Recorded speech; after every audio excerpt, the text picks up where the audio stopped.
So you're getting ready to complete your first half marathon, or maybe you're at the finish line watching me. Congratulations for finishing. And now you're wondering, what do I do next? What do I do to recover from this thing that I just did, that I put myself through, that I finally completed, and I want to get back to it as soon as I can? Well, I'm Jesse Funk, and on today's episode of Runner's High, I want to give you your best options for recovery after your first half marathon.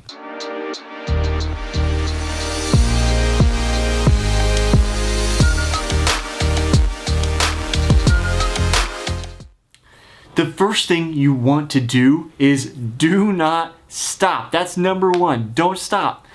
I don't mean keep running, but I do mean you don't want to sit down immediately if you can prevent it, because there is a lot of junk, for a lack of technical term. There's a lot of things that you need to get out of your muscles to help recover them faster, which means blood flow. Blood flow is pretty much always the key to a little bit faster recovery, and that's why you use active recovery in the form of long runs to recover from your training in general. So in this case, you've just had a maximal effort, you just raced, so you absolutely, if you're not in shape, do not need to do a cool down, which would actually involve going out for a couple more miles. If you're in shape for that, go ahead, but otherwise, make sure you're walking around, standing up, continuing to move a little bit for the next 10-15 minutes. And number two, as you're walking, head on over and get some food. Usually there's going to be a food tent somewhere.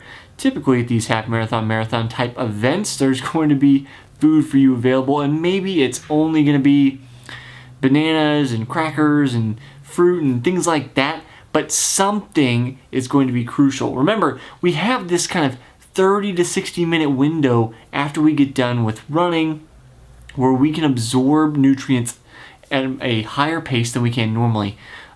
Typically 2 times. It depends on the literature you look at, but what we do know is that there's this absorption window that you can take in nutrients faster. So to recover, we need to do a few things. Get protein in and restore our glycogen stores, because even though you're running at half marathon pace, you're likely to have burnt those out throughout your race. So you want to get some carbs in, you want to get a little bit of protein in. The oft-used suggestion is a 4-to-1 ratio. I don't know that that's perfect, but it is a good guideline if your stomach can handle it. If, however, you're like me, and after a maximal effort like that for a long duration, and possibly if it's hot, you may not be able to stomach food, which means you needed to have prepped before you came to the race. So hopefully you're not watching this right after, you're doing this before. Bring something to the race in liquid form that's going to help you recover. There's tons and tons of options. Again, nothing new on race day. This goes for after the race as well, but in a pinch, you can try something new. Preferably, you've tried something out in hard workouts previously and you know it sits well in your stomach, it works well with you. You want to bring something in liquid form, because that goes along with tip number 3. You need to hydrate. You've just lost a ton of water. It depends on your sweat rate, which I show you how to calculate in another video. If you stick to the end, I will show you how to calculate your sweat rate by another video. It'll pop up on the screen. You've seen those nice clickable icons. So you need to replace all of those fluids lost. If you don't know right off the bat, then a good way to do it is to weigh yourself. You know, if you have a rough estimate of how much you weighed before and how much you weigh now, that's going to be a general guideline of how much water you've lost. Remember that 1 gallon of water weighs roughly 8.5 pounds. Sorry, my UK European friends, I'm not doing metric in this video today.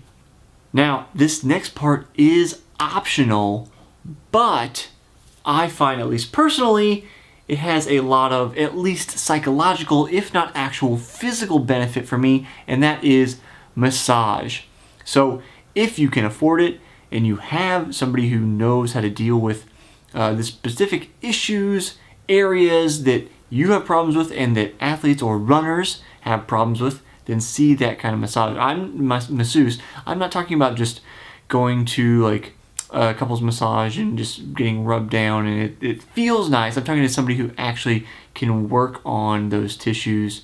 There is a vast array of massage options. So that's why you need to be particular about who you're going to see and what you're getting done so that it is addressed. I've seen studies, and I'll have to look this back up. Hopefully I'll have some links by the time this video comes up, that those massages immediately after the race, although they feel nice, probably aren't going to have the same kind of efficacy as something a day, 2 days in that next week on is going to have, because you've already basically destroyed everything. I'm being a little over the top here. You've already, destroyed muscles, broken down muscles because of that maximal effort, and the massage at that point doesn't have a whole lot of extra recovery benefit. Through that period post-race days on, you're going to have tightness, soreness, all those kind of things, and that's where that massage will get back to increasing blood flow, reducing tightness in muscles, all those kind of things. So I'm a fan in particular of doing it day, 2 day, 3 days on from the race than immediately after the race.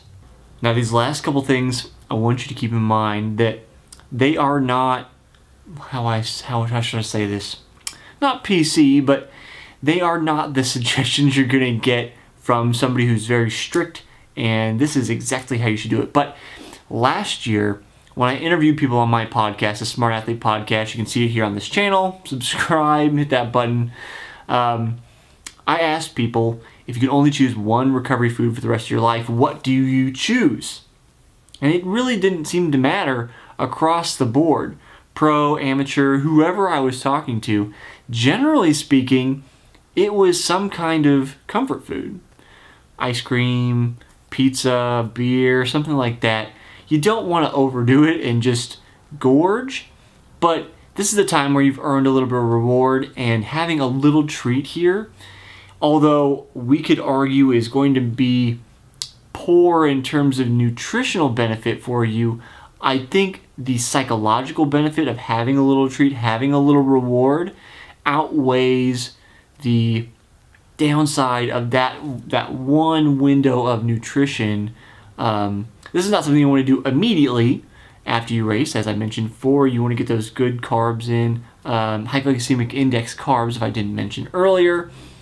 But when you're thinking about into the evening, then getting a treat of some sort. My friend Todd, who I've interviewed episodes 3 and 29, I believe it is, he loves cinnamon rolls. He reviews cinnamon rolls, and that's kind of his go-to treat after a race. And to put a finer point on it, Todd is both a national and world champion at the amateur level, and that's overall, not just age group, in triathlon. So you can be a very high-level athlete and enjoy yourself as well.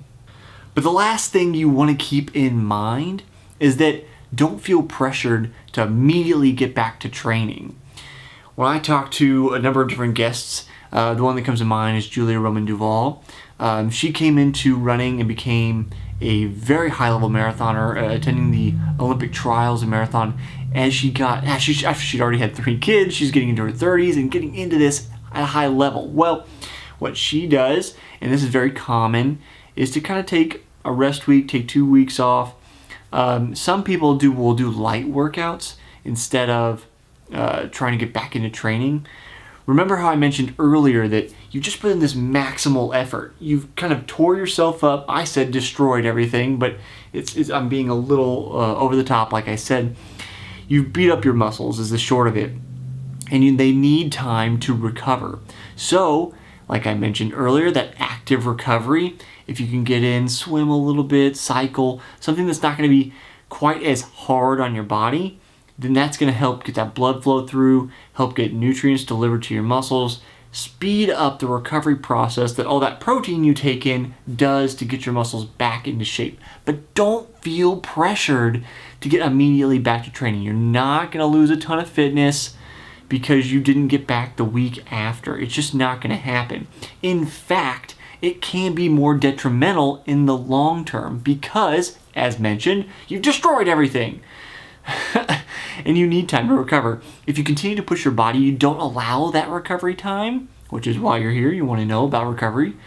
If you don't allow that recovery time, you can push yourself deeper into a hole that you're not able to climb back out of so easily. So take that time, just like in my case, cake or ice cream that you're going to have after the race. You deserve a little bit of a reward, a little time off. Enjoy yourself.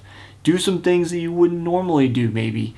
Go out with friends, catch up on something on Netflix, whatever it is. Take some time off after that. So those are all my tips on how to recover after your first marathon. That video I mentioned earlier should be popping up on the screen, so if you want to calculate your sweat rate, you can do that. And then I'll also link to my episodes of the Smart Athlete podcast. As I mentioned, my friend Todd and then Julia Roman Duval, their episodes all in there. So I'll see you next time on the next episode of Runner's High.